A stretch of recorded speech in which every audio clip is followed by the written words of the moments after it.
Hi, everyone. Welcome to the latest episode of the Impact of AI Explored. On this episode, our guest is Mark Kelly. Hey, Mark, welcome to the podcast.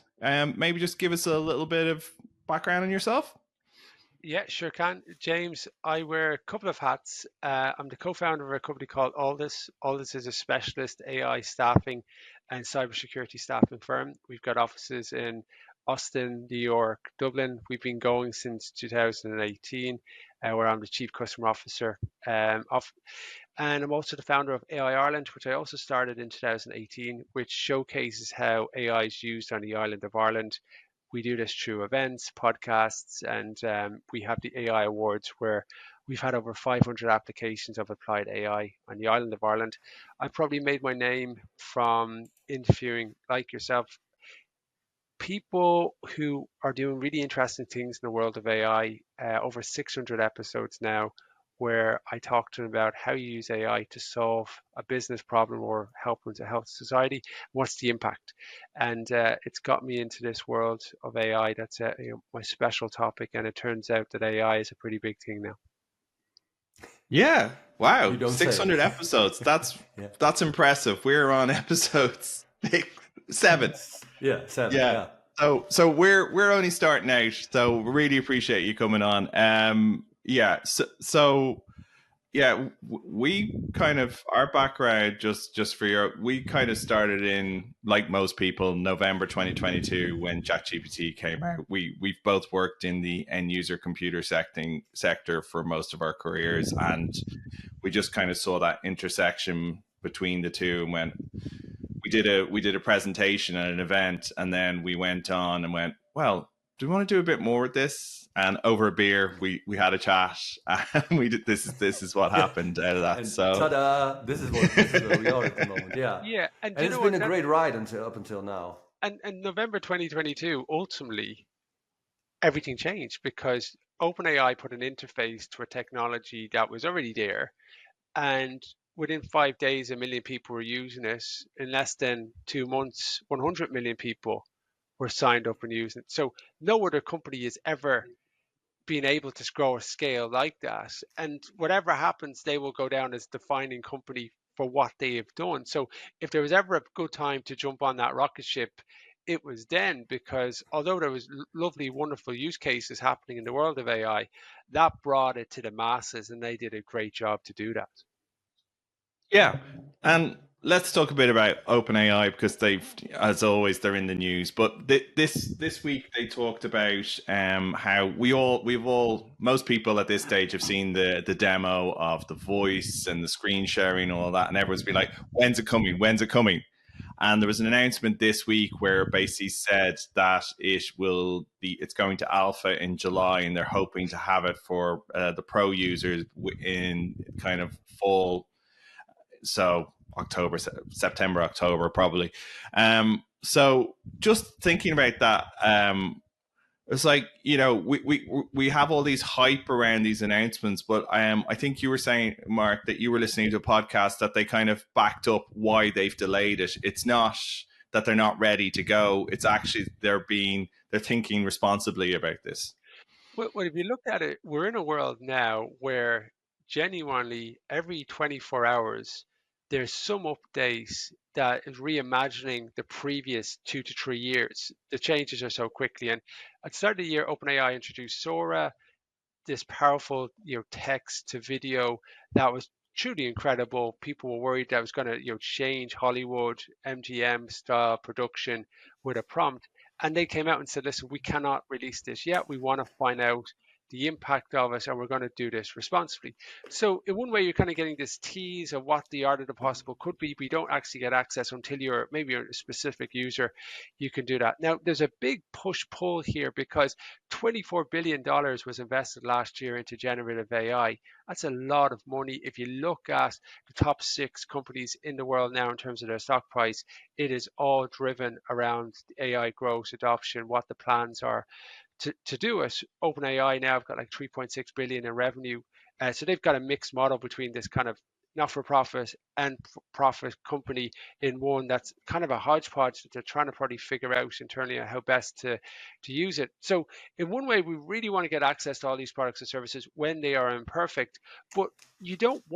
This maybe 5 years ago, shipping imperfect products, people are like going, what? No, there's loads of features. This is a major issue. Where now it's the case of loads of features, some bugs, some things don't work, but there's loads of aspects to do it. Now, some people are like, hey, that's not acceptable. And other people are thinking, this is amazing. I still want to figure it out. Now, from a regulation perspective, with the EU AI Act now passed and come into law, the expectation is that there's a certain bar that you need to hit that, if there's AI in it, you need to make sure that you're adhering to the act, but also you need to make sure the user experience is really, really good as well. So I see these features and imperfect products lessening because they just won't be allowed. Otherwise, you're going to get fines, or you're going to be able to potentially not sell in the EU because your product or service has faults in it. So that's probably going to stop what's going to happen.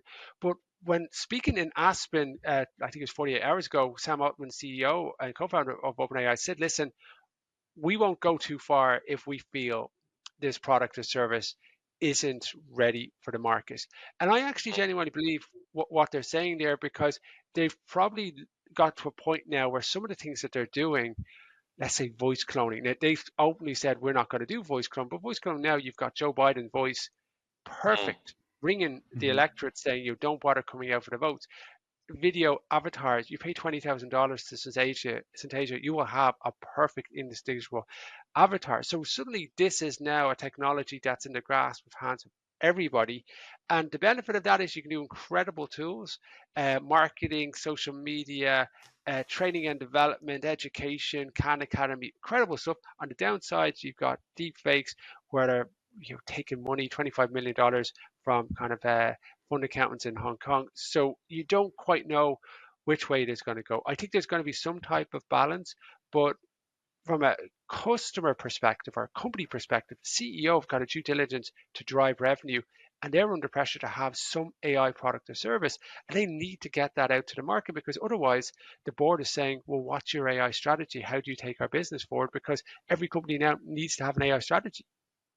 Yeah. And what I saw is that what you say is that you can do mischievous things with it. They're also making the elections in November in America is a big part. So there are also people online saying, well, they might just delay this technology to be available after the election for the general public, just to not get this involved in the election in November in America. So there are a lot of thoughts and things there. But like, there's 90 elections going to happen this year, or have happened. So that's half the population going to be affected by this. Now, Gemini and Google have, and OpenAI and Microsoft, they've kind of gone the other extreme as well now, where they're actually not putting commentary, or they're not allowing you to do different types of image creation on the election. So they've kind of going, you know what, we're actually going to really, really hold fire. So there's other people coming out to actually go, well, that's not acceptable. We still need to be able to get different perspectives, opinions, free speech. So I think companies are trying to tread really, really carefully as much as you can, because there's a lot of unintended consequences from these technologies that you only really realize when they're out in the wilderness. Yeah, no, you're right. There's and especially in elections, like deep fakes and all that kind of stuff is just yeah. And the problem also is, like, yes, OpenAI are delaying this, but then other companies are bringing out these clones and not having these restrictions. So not everyone is engaging in responsible AI, and there is, the market is just getting flooded with all these different solutions. I think you're talking around, in April of this year, there was 70,000 companies that were offering AI products or services. 70,000. Wow. If you Google that now, or go into Perplexity now, you're looking at 100,000 that have got some types of products or services being offered. A lot of these products or services are in beta. So the reality is that they're not going to be fit for purpose. So 70,000 companies, now we're looking at 100,000 companies offering AI products and services. The question is, are they AI, or are they if-then ruled engines? if it's beta, how are you going to manage and train the data? So the FTC are going after companies to say in the US, if it's AI, you need to prove it's AI, rather than we just stick on AI at the back of our name or our product. And then in Europe, it's the case of, well, how are you managing the data? Have citizens signed up to give their data with the purpose that's now intended? But it's a delicate dance because we all want personal experiences, but you need to give your data up to get those personal experiences, but you need to have that trust. So it's just how you manage that effectively. Yeah, and I think the biggest example I've seen of this, and there's been a huge backlash, is Adobe's change of policy, which was announced recently, where they said, we're going to take all your images, and a lot of creative people got really angry about that because, particularly for NDA. yes, So this kind of stuff. So they came back out and said, listen, actually, we've taken your feedback on. Some features are free, some features are not. It's gonna be. We're gonna try to figure this out. So I think companies are now kind of realizing that people are reading the small print. Their expectations are that you use it, but you use it for the intended area. But the challenge with AI is you have to get really, really good data governance. Your data has to be clean, it has to be relevant, and then you need to be able to manage it effectively. Now, currently, there's these large language models where you've got a Hoover, you're sucking up 4 million websites, and you're training them off, you know, gambling websites, kind of adult themed websites. So this isn't the type of data that you would want to teach a 4-year-old how to read or write, right? You would give it off textbook data. So you're trying to then tag and correct and fix it. But when you look at companies don't want to use models that's on the internet for their data to be trained. They want to be able to proprietary data that they own, that they can use models to train that, which is smaller, that they can get the insights. And yes, maybe benchmark that against competing data or stuff like that. But that's more challenging. So in some ways we're running out of data because we're training it so much, but we never had so much data in the first place.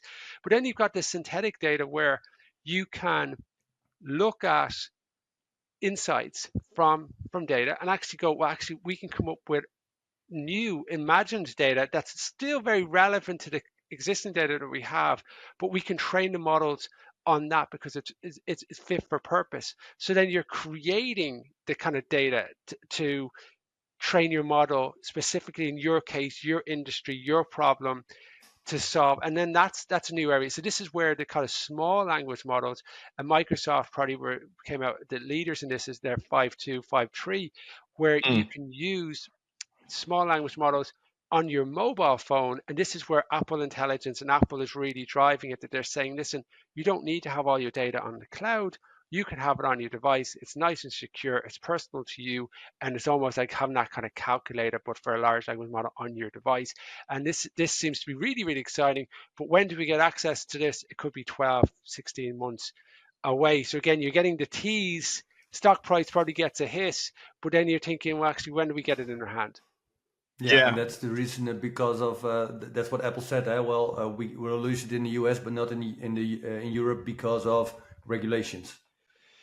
Yeah, and then so in Europe you might be thinking, okay, we're the bad guys because there's regulation, but the reality is if you want technology to really kick on and to be embraced, it has to have trust, right? So people have to trust it because you don't want to introduce something, then people kick back. There's a lot of issues, then they don't trust it, and then you actually go backwards.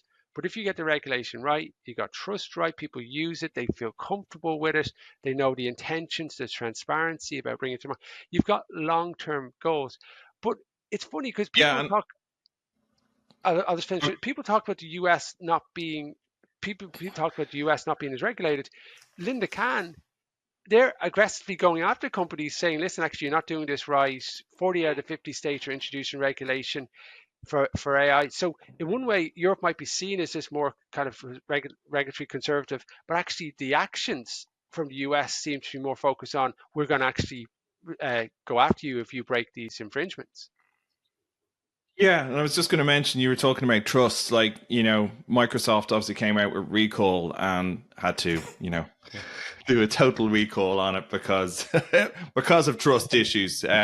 So we are seeing, like, a lot of companies that they are getting pushback from users. Like, we've had Adobe and Microsoft who have had serious pushback and have had to reconsider what they were actually doing.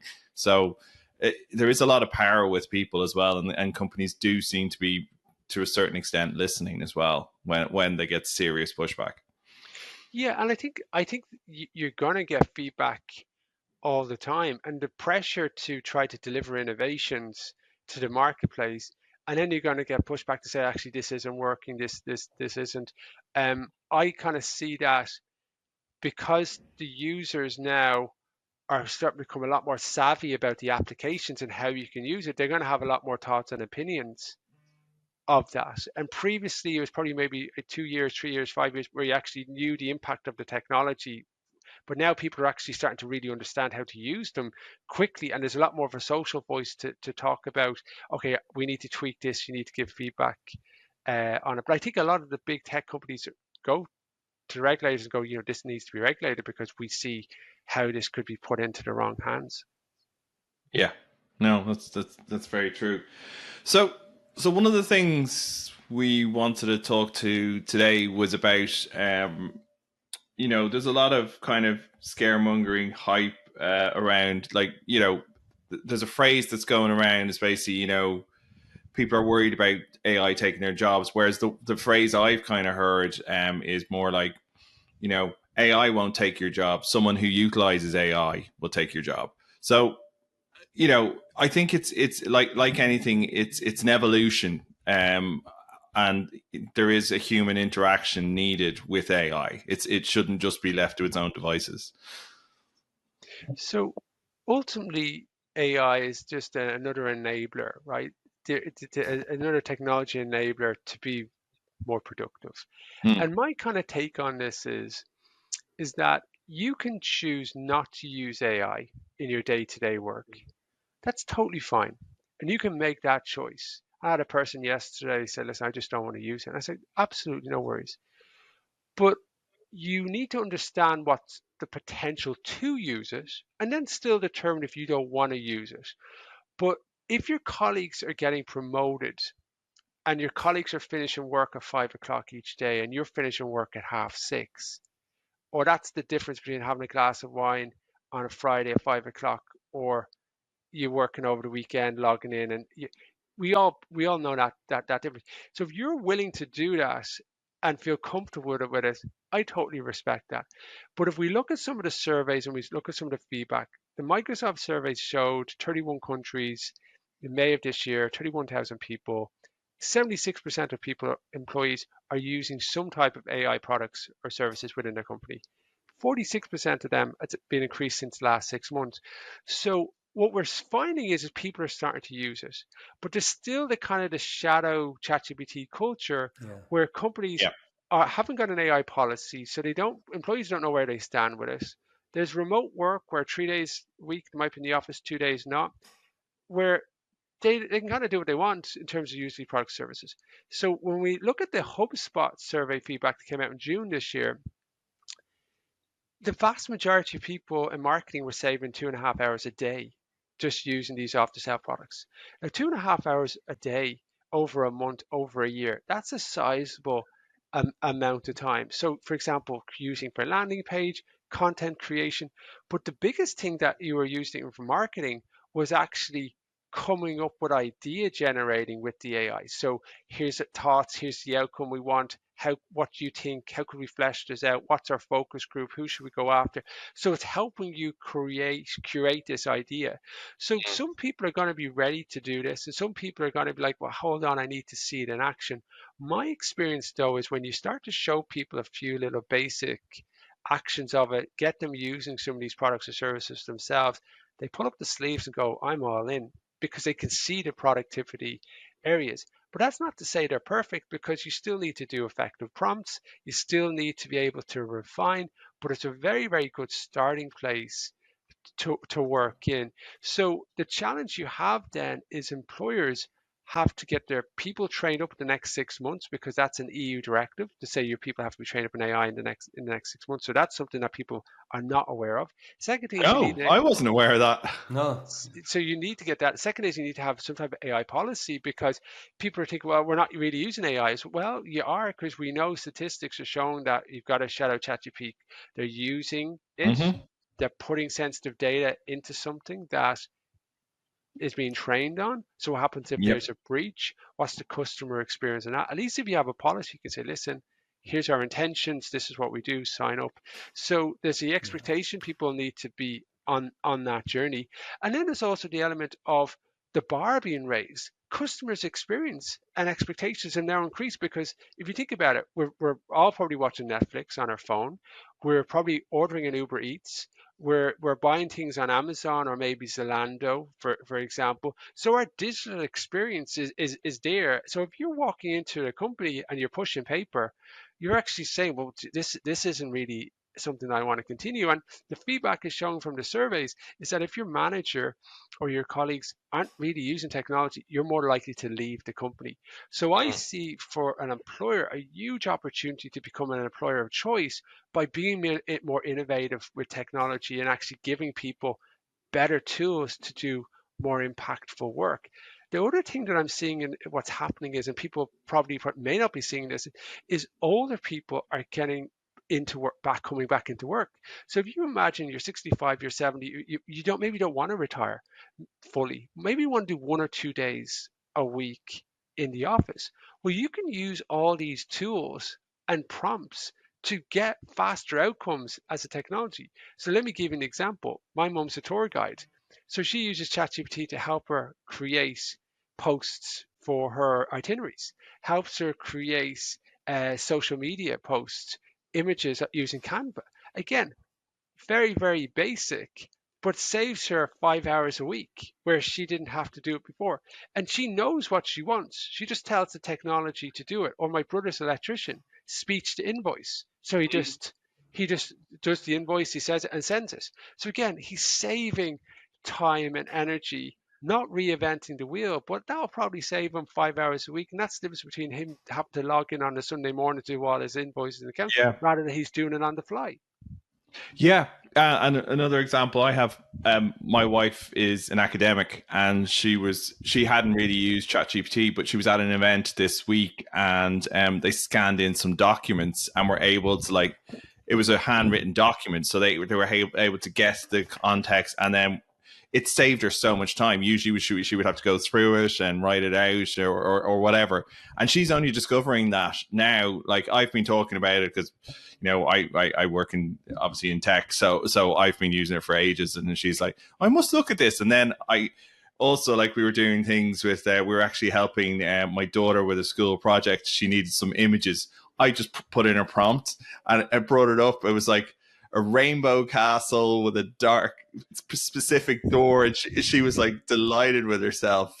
So I think education is a huge thing, and my daughter has a condition called dyspraxia, which is a learning disability. So I can see AI being, especially when she can just talk to it, like it's what we wanted Alexa and Google to be, but they're rubbish. But they should be so much better now with the newer models. Well, And we're the exact same. So yeah, so I'm not sure if people have seen or tried Khan Academy, but Khan Academy in America is this incredible personalized AI tutor that's being rolled out across some of the schools, secondary and primary schools, where if you've got someone with dyspraxia, dyslexia, you've got the most patient teacher that is engaging with you on your level of his gamification style approach. So maybe if you like doing Minecraft, you can figure out working through the nether about how best to do your maths. And this is opening up huge opportunities in third world countries for education that's not there. But the challenge is we don't have enough teachers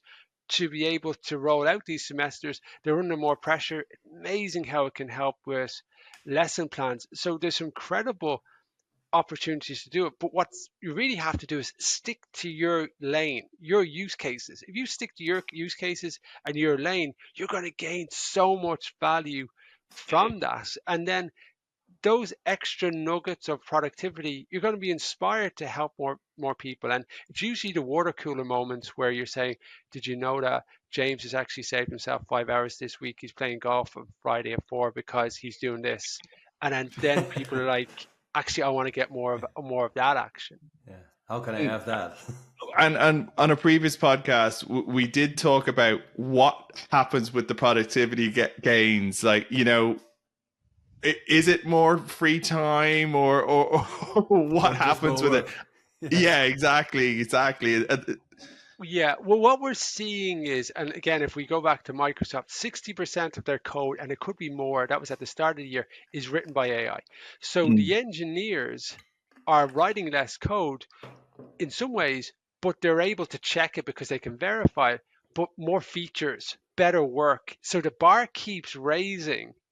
It's just they don't have to do as much. So the role starts to be reimagined. And this is probably the challenge we have as an organization is the current roles and the org structure and the job description that we're working through, they're not fit for purpose because they need to be reimagined now with augmenting AI to do certain aspects and then allowing people to have more customer experience or a better customer experience where you're refining about what you need, how you need it, and coming up with it more variety different ways.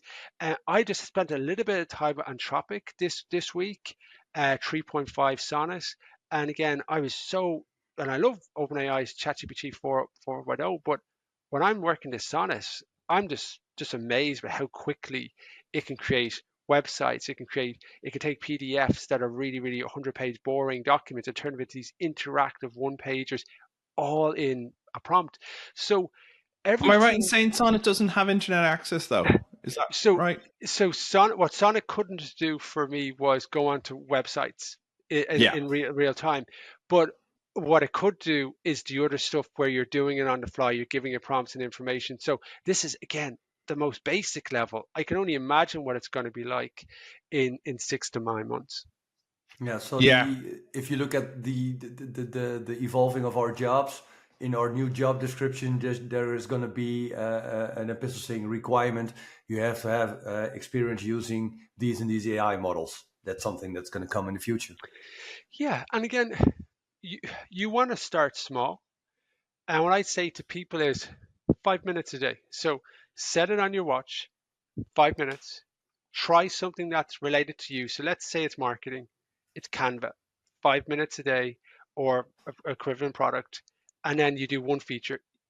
After five, you stop and then you try to roll that out.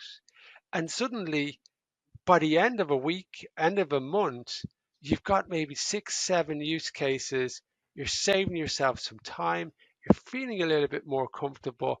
And suddenly you're telling more people about it.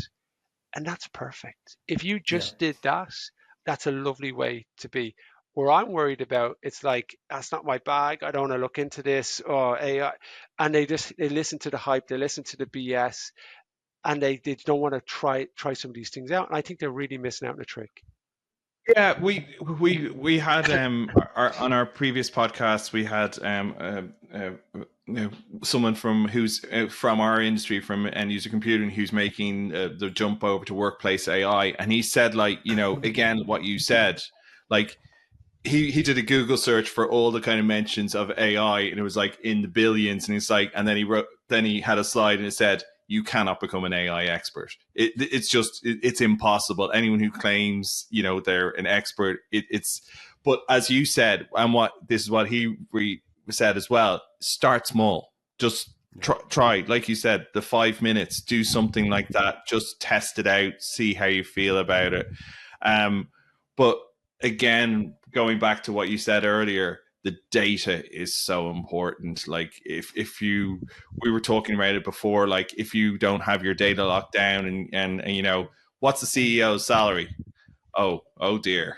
You know, these type things. Well, yeah, So this becomes who gets access to the data, right? exactly, yeah. Yeah, because you can be running. So I saw this live, 100,000 tickets.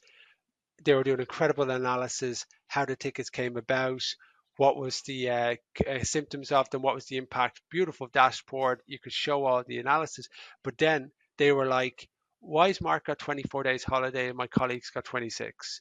What's Mark's disciplinary record? Talk me through that. So then that Oh, suddenly becomes something that you're thinking, actually, geez, how do I navigate that? So then you just don't get the permissions. Yes, that was on permissions. yeah, and we were just thinking as well. It's also about like the quality of the data. Like Gerjon, I think you had something you came across this week. Yeah, I was at a customer where we ingested a lot of data in an AI system, and they had old company policies that weren't valid anymore, but they were ingested in the system, and they were presented as being the company policy that was valid, depending on how you ask the question to the LLM bot. So it's not only the case of oversharing, but also the data quality and the data, the currency of the data. Is it still valid or not? And that's a big pile of things to sift through. But depending on your industry, getting that wrong could be detrimental. Yeah. So there is that element. And for a lot of companies, they say, at this data journey, the governance, the regulation, I just don't want to bother.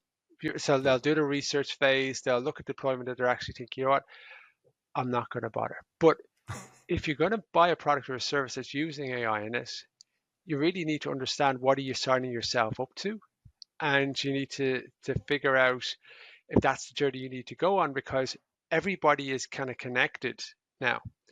So the companies you're using, how you're actually reselling it, which part do you play? So companies need to understand that, and employees need to understand their part of the role as well, particularly on recruiting and selection.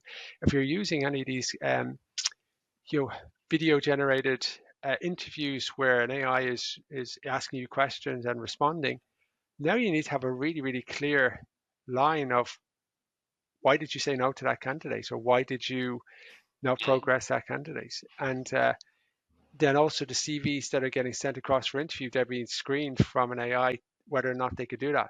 So what we're seeing is AIs writing the CVs, writing the cover letters, putting high kind of AI cybersecurity keywords on them to try to high rank them. But then employers are interviewing the candidates going, whoa, this is what we've read about you, and this is what's actually we're seeing. And it's quite a difference. And you're seeing that quite a bit, are you? We're seeing it more and more. So I personally seeing the kind of same generic profiles, and when you dig deep, you're thinking, well, actually, this is not well written at all, and it's probably more likely I wouldn't want to speak to that person. Yeah. So the cover letter, the CV, and then it's been all of that content is AI generated, being reviewed by an AI. It's like, yeah. There you go. So in one way, you're using these products or services, such as maybe Unilever, to try to filter through to get a closer match. But actually, if they're beating through the system, you're in no way saved yourself time and energy. So in one way, it's creating a lot of problems. In other ways, to try to create a lot of solutions, and the cheese keeps moving. yeah. But as you said, like you do still need a human to go, actually, this is nonsense. You're Like, going to. you need to go, hold on, that doesn't sit right. Whereas an AI can't think like that, And particularly in our end, where we're doing high-end AI and cybersecurity staffing, you're just going to put AI nowhere near that. It's all going to be us trying to figure that out, who's the most appropriate candidate, trying to build relationships with them. So you wouldn't want to try to augment that type of experience because you're just the market's too small. But again, AI is going to get things wrong, right? And people need to understand that. But people are going to get things wrong too, right? So it's just trying to see the balance as it plays out over the next 6 to 12 months. Yeah, exactly. It's what you said, Mark. In the we had a little pre-talk where you said, well, we're going to have this meeting, and in about 3 weeks, if you ask each one of us how the meeting went, we all going to have a different story. Yeah, and this is that's life. Also what AI is going to do. Yeah, because this is life. Because our perspective of how something happens, the reality of that, in terms of what happened and what did not happen. But when you deploy AI, there's a thing called drift. So when it actually goes into production, it comes off in slightly different ways when you ask it the same question, depending on the day.